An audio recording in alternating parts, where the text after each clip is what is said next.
Good morning, all. Good morning. I feel like almost starting up a primary school thing, right? Good morning, class. Mr. Bebo from the LSE Anthropology. I'm president of the Anthropology Society, the Students' Union Anthropology Society at the LSE. And one event we held last year was really inspirational, actually. We got the faculty to discuss whether anthropologists could be political, because so many of our students had thought that we were just in for an apolitical sort of, not apathetic in a sense, but almost in a scientific way, rather apathetic. And so that really inspired us, because there were so many different positions that we hadn't really thought about, that the faculty brought forward.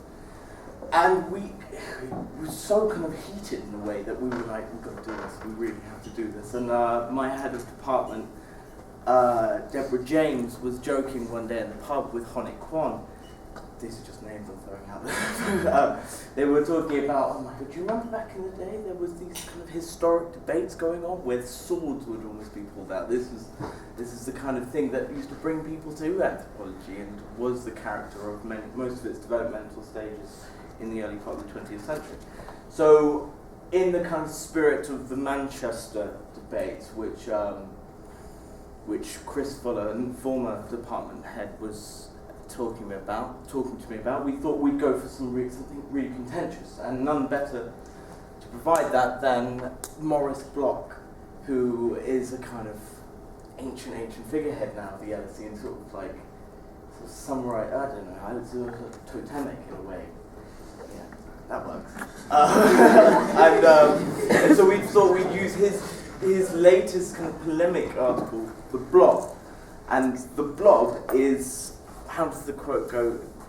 We've had too much confusion, calling it the self, calling it the I, calling it the person, and yada yada yada, so on and so forth. Let's just call it the blob. And essentially, the blob was what we thought we'd take to, let's say, Cambridge. Honik Kwan provided that bridge because he's just changed departments, and he spoke to the SUSAS, the Cambridge Union Social Anthropology Society, the president of which will walk through that door. That would have been great.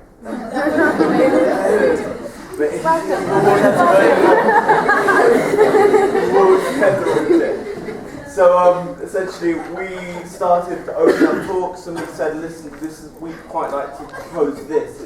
It's polemic enough to really stand up against.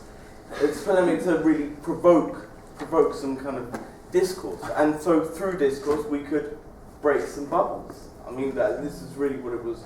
This was what it was about, and this is why I'm so chuffed to be presenting our kind of event here, which is really nice. Enormous, and again, to link it back to the ethics of learning, let's get some more dialogue involved. So, I mean, the important thing, an interesting thing we thought was, they say, let's have the individual, let's have Cambridge present the individual, and we'll have the blob. The blob being rooted more in a kind of it's being rooted in discourse with biological evidence found through the cognitive anthropology, of which there is a school here at the LSE, and just see how this works. And so I've got James, format. We took 6. We kind of split in half, and then split those halves into thirds. So we essentially were debating theory, methodology, and impact. The idea of theory was literally because we had something to present. It was going to break down and explain the theory of that. Methodology would be its implications on anthropology in this style of the personhood. Our motion was, because that's quite important, and it's not quite what you've got on the program, was a social anthropology will gain more from a naturalist approach to the person. Of course, by referring to naturalist approach, we were referring to the blob, or a kind of natural person once again. So there was the theory of this, the methodology of the methodological implications of taking this perspective, and finally the impact, which was the wider, I don't know, that kind of got lost out of it in the mix of things. But here I have our impact phase, who will summarise summarise the Some implications. the implications and the perspectives. Hello, thanks so much for having us. The UCL group was really very inspiring. We were just saying that we'd have loved to have that as a kid when I was at school. It was really good. I'm actually not an anthropology student, I'm a philosophy of science student. He's been with us from the start. I've been with them from the start. I've been sort of doing about a third of my degree in social and cognitive anthropology. And the thing that interested me most was how to actually set up a metaphysics that would allow an integration, even just of terms. So are we talking about the same things?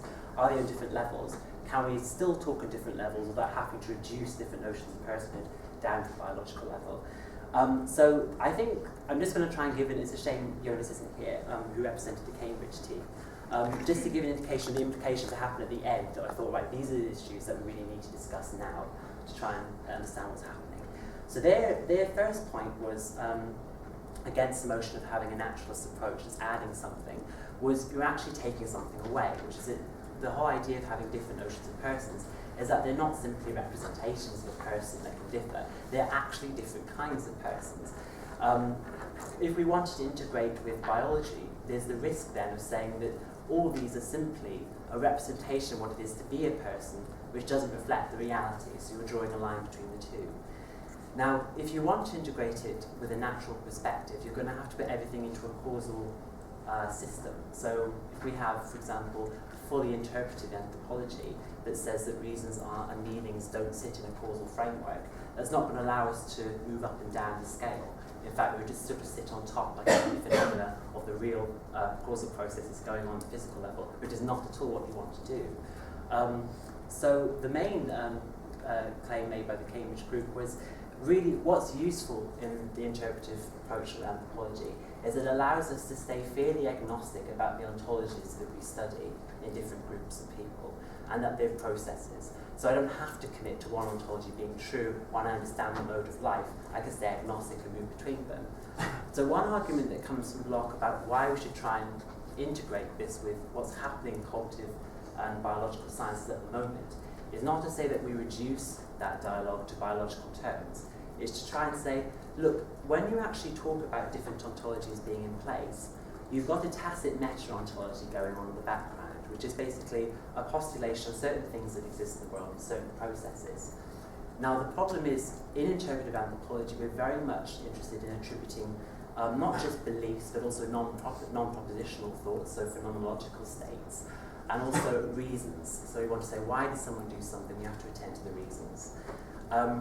Now, there's been a debate in philosophy the last 50 years about trying to say reasons are actually part of the causal network. And that's a very strong disposition in analytic philosophy now, and it's seeped through literature of continental philosophy. But sadly, there's not been a dialogue between opponents of that view and current anthropology. So that's something that could be very productive, of trying to say, are we tracking the same object in space when we talk about causal relations? The issue of ontologies then was, if you're talking about mental states and beliefs, the cognitive science literature has been built up in problematizing the postulation of these kinds of entities. So if there's such a big body problematizing this knowledge that we're using almost intuitively when we do anthropology, and very reasonably because we're engaging the terms that people are using when we talk to them, and of course we're using different ideas of belief when we go to different ethnographic environments, we should have reason to step back and say, wait a minute, we might be wrong in this tacit ontology we're doing.